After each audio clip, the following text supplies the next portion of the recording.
Now here's a quick quiz. What tree has flowers on it in late spring and early summer? The flowers look a lot like a dogwood, but they're blooming when the leaves are on the tree. Give up?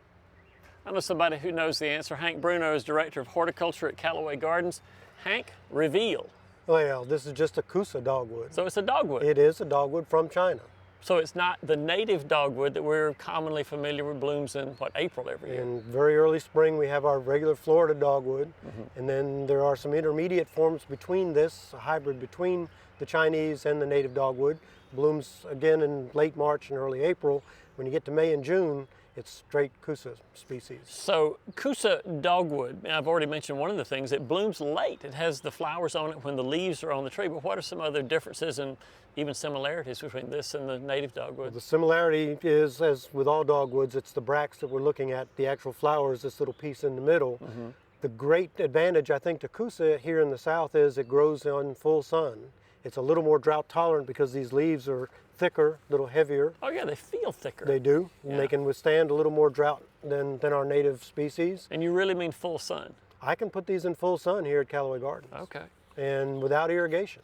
So they can tolerate drier soils. They do like well-drained soils, as all our dogwoods do.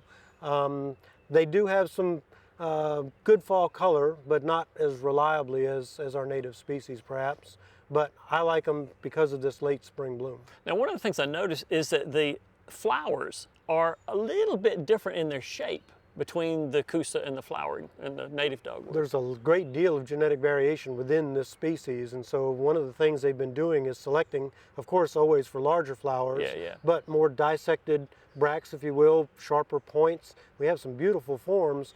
There are a lot of named cultivars as well, but there is a great deal of variation in the flower form. And what I seem to see is that the leaves are more pointy. It's a long taper at the end of the leaf, that's true. They're also a little thicker. Yeah. That makes them able to withstand our summer heat.